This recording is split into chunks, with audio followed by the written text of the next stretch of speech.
안녕하세요. 마리의 서재 마리입니다. 오늘은 애쓰다 지친 나를 일으키는 고전의 마음 공부 오우와 나는 나를 벗삼는다를 소개하겠습니다. 저자는 박수밀, 출판 메가 스터디북입니다. 오우와는 고전을 통해 세상을 바라보고 그 속에서 찾은 삶의 지혜를 전하는 고전문학자 박수밀의 입문 에세이입니다. 이 책의 제목이자 조선 후기 학자 이덕무의 호이기도 한 오우와는 나는 나를 벗삼는다는 의미이다. 여기에는 남이 알아주지 않더라도 내 품위와 내 자존감을 스스로 지키겠다는 결연한 의지가 담겨 있다. 조선시대 학자 박제가, 박지원, 이덕무, 이용우는 삶이 불안할수록 나에 주목했다. 습관, 삶의 태도, 늙어감, 욕심, 관계 등 나를 둘러싼 모든 것을 사유하면서 나답게 사는 법을 평생 고민했다. 그 고민은 지금 살아가는 우리의 문제이기도 하다. 또한 그들은 먼저 복잡다단한 세상과 인간관계에서 조금 물러나서 나를 벗하며 나만의 시간을 가져야 한다고 이야기한다. 그 시간 속에서 인생을 살아가는 자기만의 방식을 찾았던 것이다. 격변의 시대를 살아가면서도 세속에 굽히지 않고 떳떳하게 살아간 그들의 지혜가 우리에게도 유효한 이유이다. 흔들리는 나를 붙잡아줄 천년의 문장들. 이 책은 사회가 원하는 욕망을 따르지 않고 자신의 길을 묵묵히 걸어간 이 지식인들이 끝까지 놓지 않았던 공부의 극치, 마음 공부에 대해 이야기한다. 여기에는 저자가 고전에서 선별한 50가지 명문의 진수가 담겨 있다. 고전의 문장이 전해주는 깊이와 옛글이 갖는 힘을 발견하고 이를 통해 마음이 고요해지고 맑아지는 경험을 할 수 있을 것입니다. 자, 그러면 잠시 이 책의 이야기 속으로 들어가 보겠습니다. 오늘도 마리의 서재와 함께 즐거운 시간 보내세요. 구독과 좋아요, 알림 설정은 사랑입니다. 사랑합니다.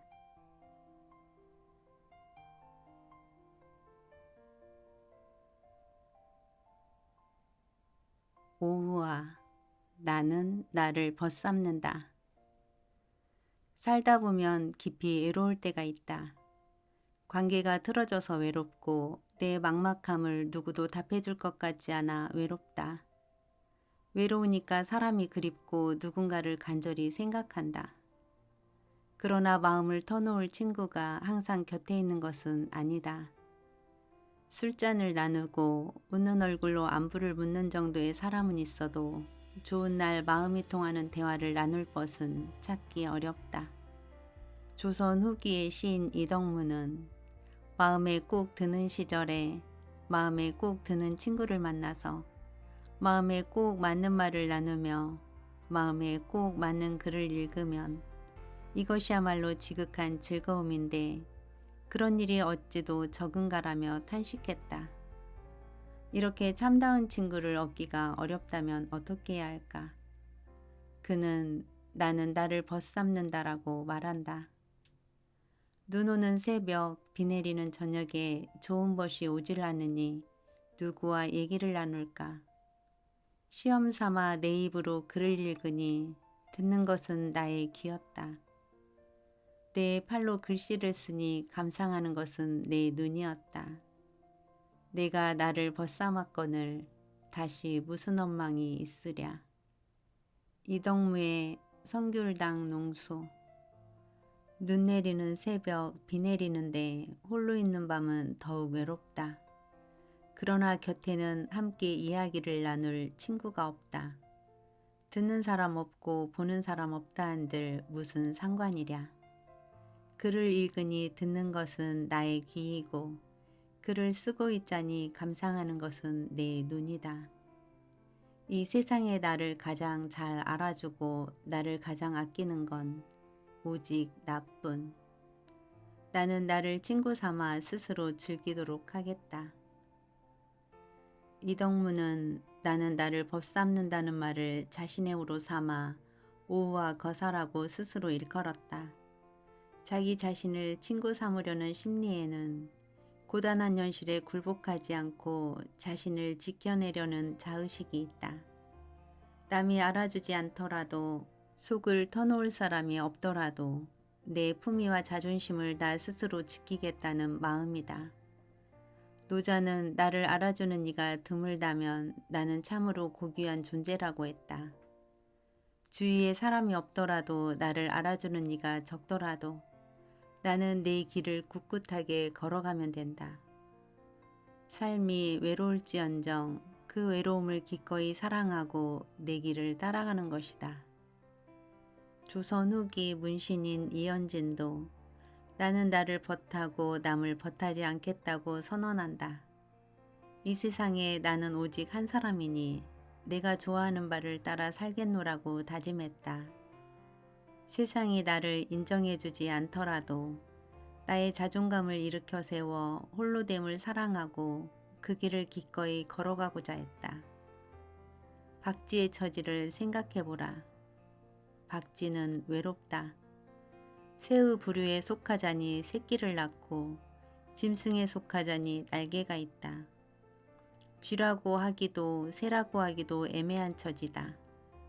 어느 한쪽에 소속되어야 안전한데 여기에도 저기에도 끼지를 못하니 따돌림을 당한다. 그러나 박쥐는 박쥐일 뿐 굳이 어느 쪽에 소속되어야 할 이유는 없다. 박쥐는 박쥐면 족하다. 오히려 박쥐는 어느 편에 속하지 않는 자유로움을 누릴 수 있다. 나도 마찬가지다. 나는 다만 내게 속했을 뿐이다. 나는 내게 속했다. 이 자존감이 세상을 당당히 홀로 가게 한다. 이해관계에 얽매일 필요 없으니 푸른 것은 푸르다 하고 붉은 것은 붉다 하고 말한다.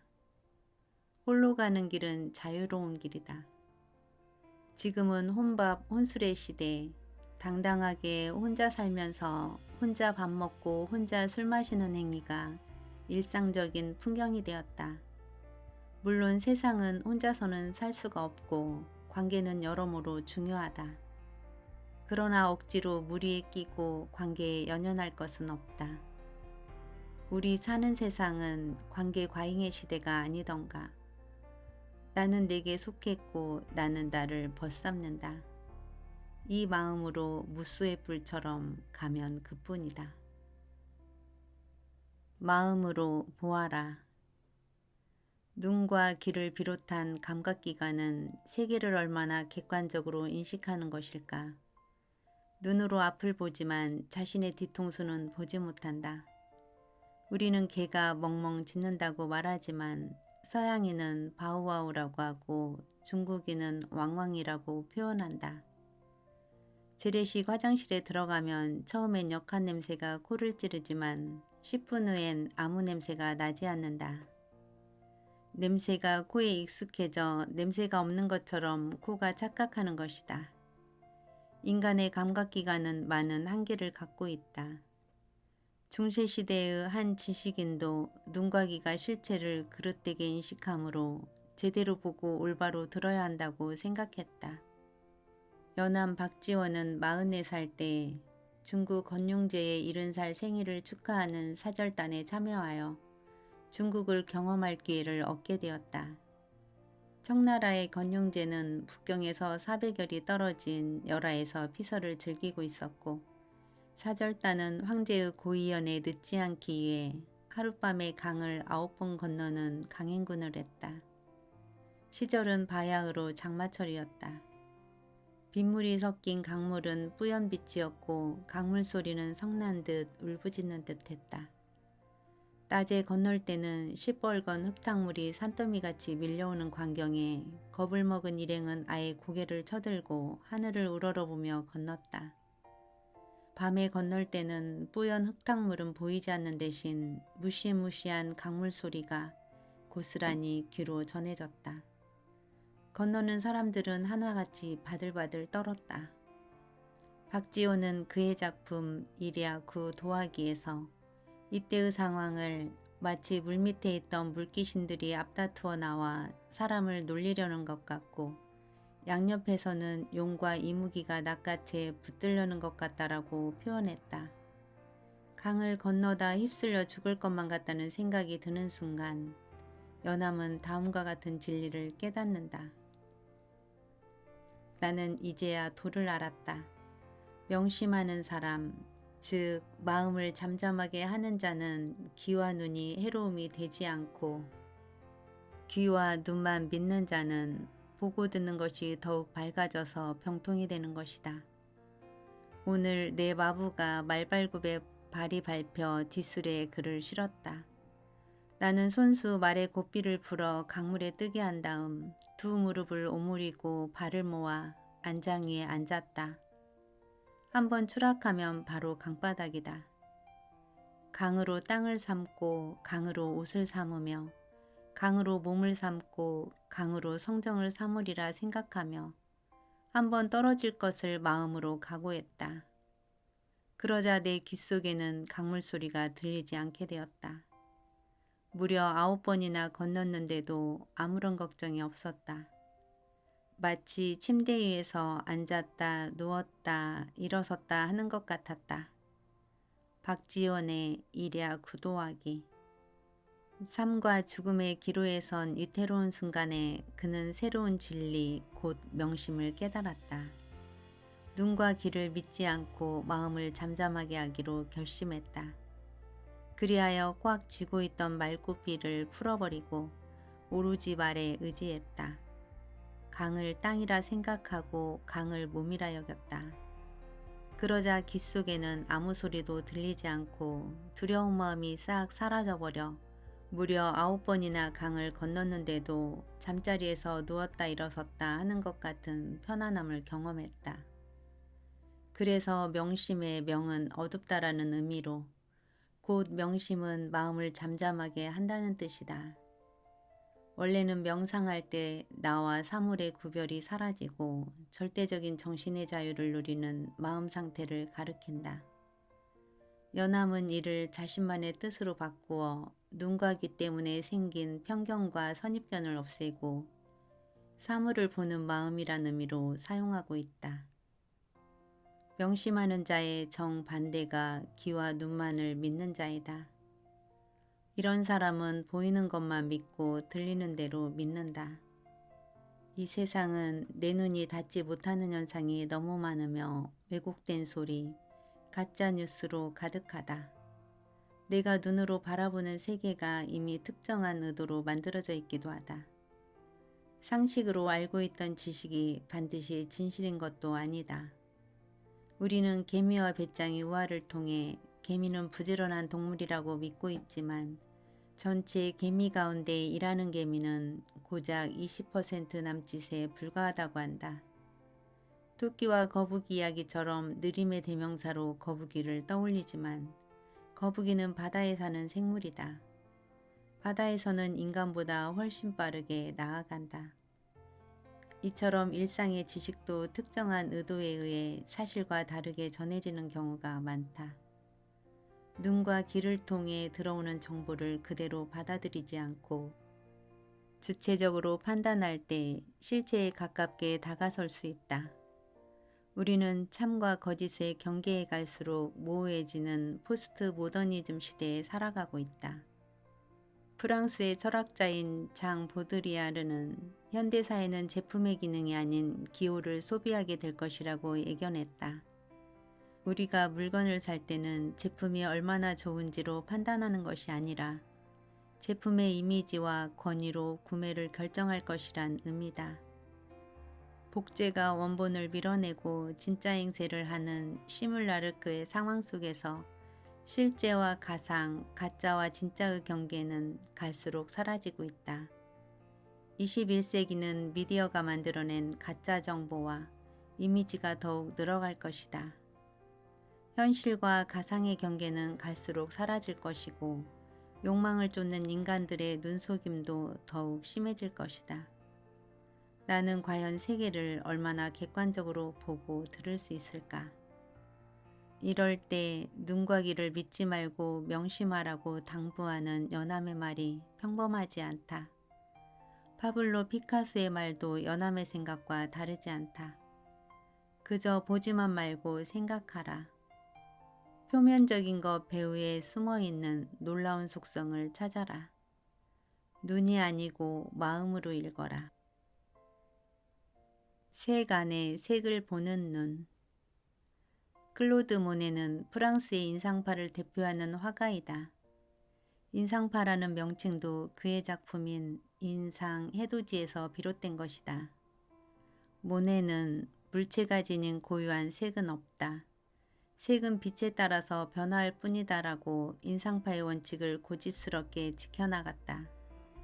그는 시점과 시간을 달리하며 같은 주제를 반복해서 그려 무수한 시리즈를 만들었는데 그 가운데 특히 루앙 대성당이 유명하다.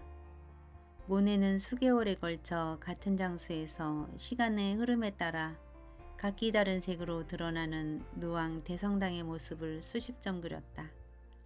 안개 낀 날, 흐린 날, 맑게 갠 날, 아침과 점심, 저녁 등 시간과 날씨, 햇빛의 양에 따라 루앙 대성당은 흰색, 황금색, 갈색, 푸른색, 오렌지색 등 다양한 이미지로 드러났다. 그렇다면 무수한 루앙 대성당의 모습 가운데 어느 것이 진정한 루앙 대성당의 본질일까?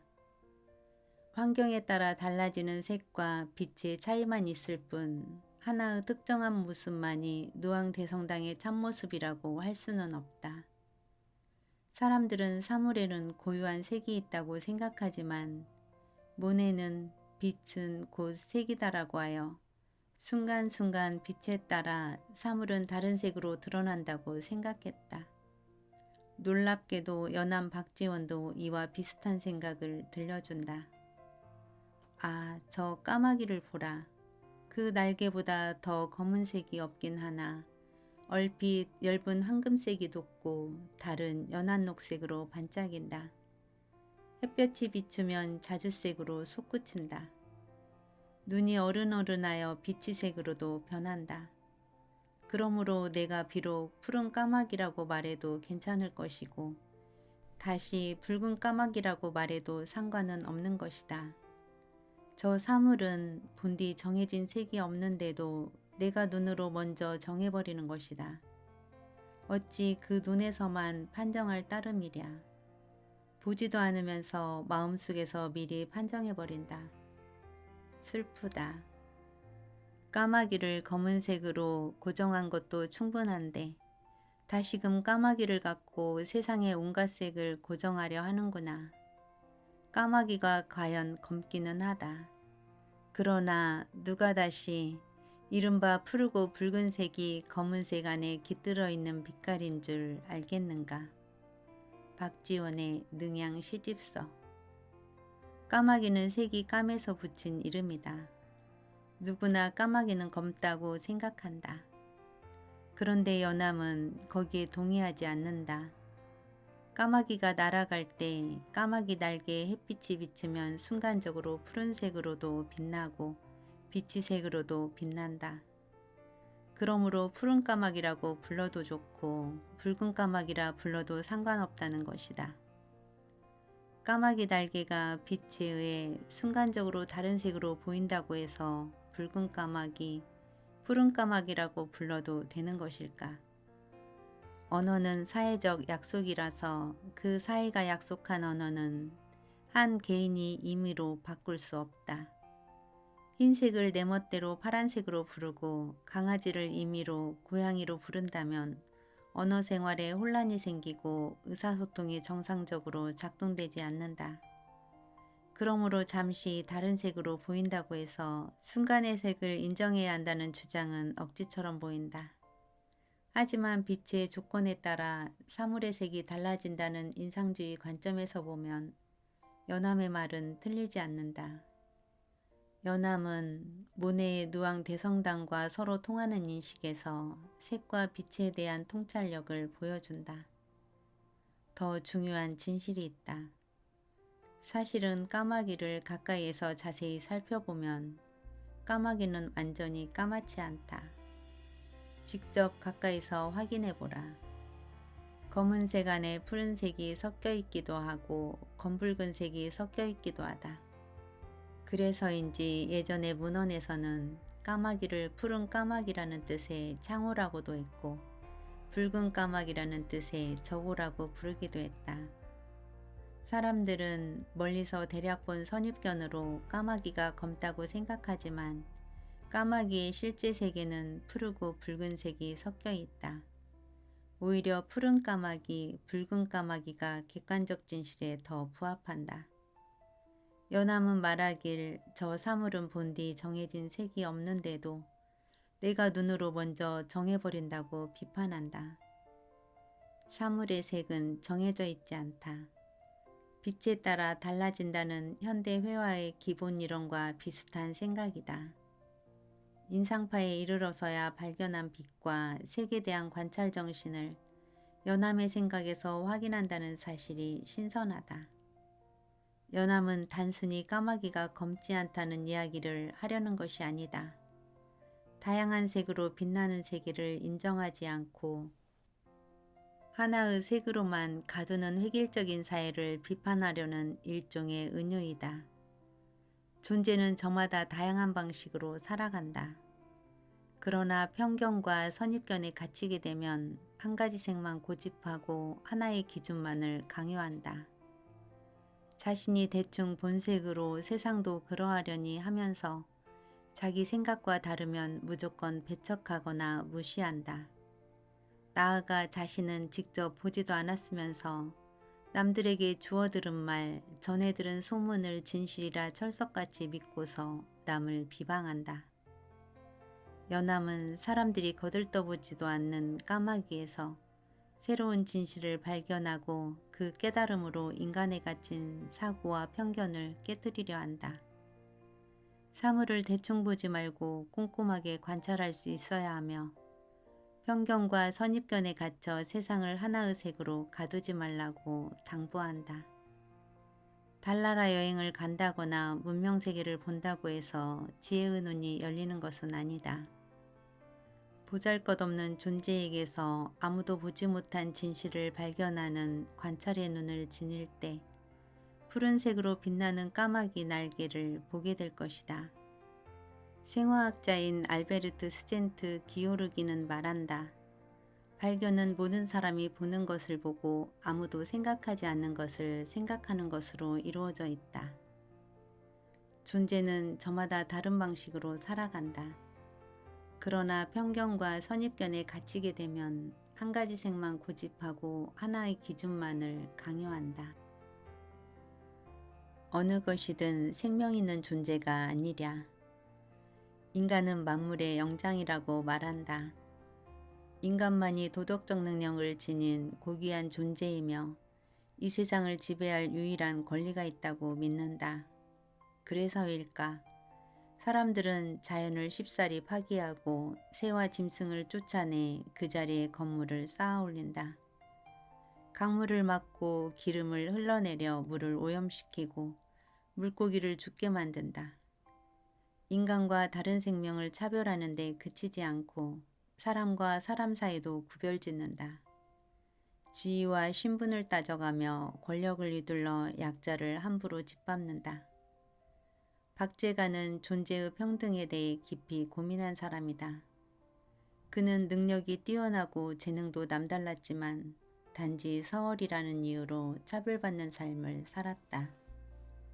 11살에 아버지가 돌아가시고 나서는 더욱 가난해지고 더욱 차별받았다. 그는 차등을 두어 구별하는 현실에 고통받으면서 존재의 본질에 대해 깊이 고민했다.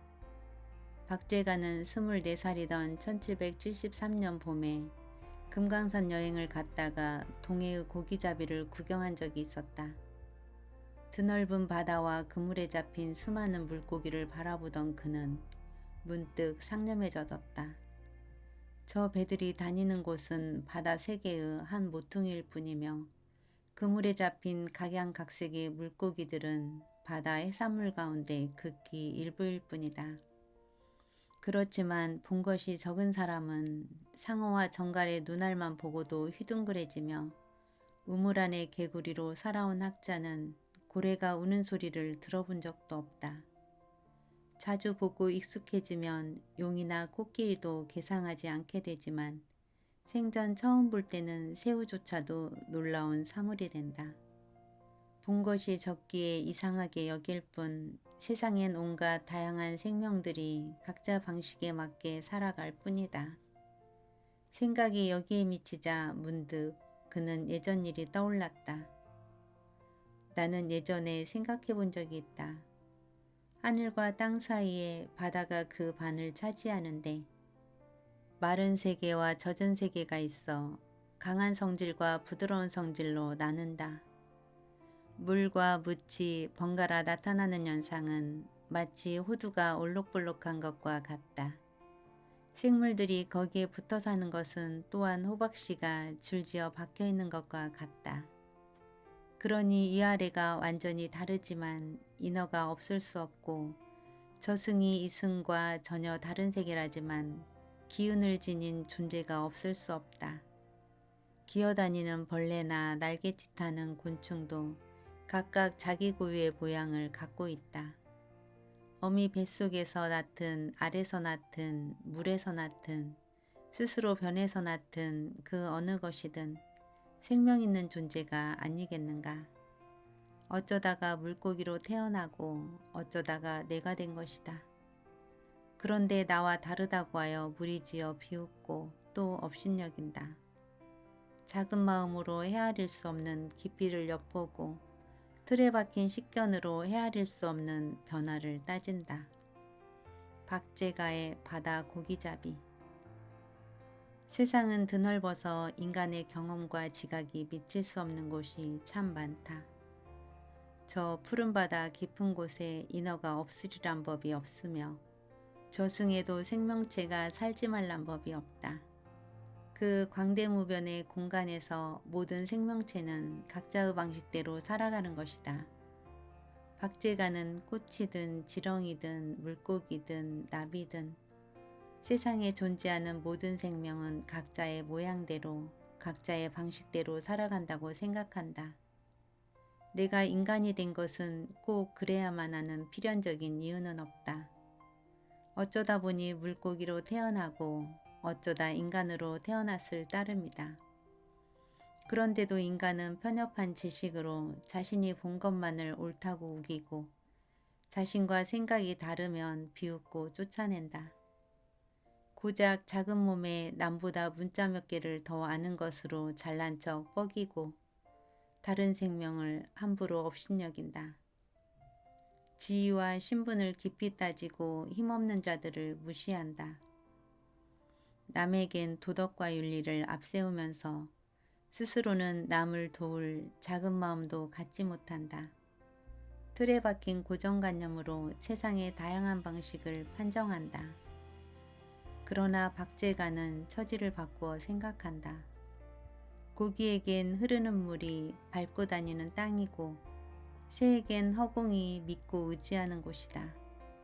그러니 물고기가 밑으로 내려가 바닥에 의지하는 것은 사람들이 우물을 파서 먹고 사는 것과 같고 물고기가 지느러미에 햇볕을 쬐는 것은 인간이 일광욕하는 것과 같다. 물고기가 사람을 본다면 오히려 인간이 어디에도 의지할 곳이 없어 곧 죽게 되리라 생각할 것이다. 깨달음이 여기에 이르자 박제가는 한바탕 크게 웃고 소매를 떨치며 일어났다. 나는 이에 시원하게 웃음을 터뜨리고 소매를 떨치며 일어났다. 하늘 끝 아득한 곳을 바라보고 만물의 처음과 끝을 생각하는데 마음속 아득함이 끝이 없더니 얼마 못 가 생각의 방향을 잃어버리고 말았다. 비로소 지극히 큰 것은 다 말할 수 없고 지극히 많은 것은 이치로 따질 수 없음을 알게 되었다. 박제가의 바다 고기잡이. 비로소 박제가는 지극히 큰 것은 다 말할 수 없고 지극히 많은 것은 이치로 따질 수 없음을 깨닫는다. 모든 생명은 각자 방식대로 살아갈 뿐이다. 누에는 열심히 고치를 짓고 벌은 부지런히 꿀을 모으고 농부는 열심히 농작물을 살찌우고 나 같은 사람은 열심히 글을 쓰면서 살아간다. 벌은 꽃을 만나 꿀을 만들고 바람은 나뭇잎을 만나 소리를 만들고 나는 너를 만나 사랑을 하고 그렇게 우주는 존재와 존재가 어울려 살아간다. 그러니 모든 존재는 하늘의 입장에서는 평등하다. 각자 쓸모가 다를 뿐. 세상에 존재하는 모든 생명은 각자의 모양대로 각자의 방식대로 살아간다.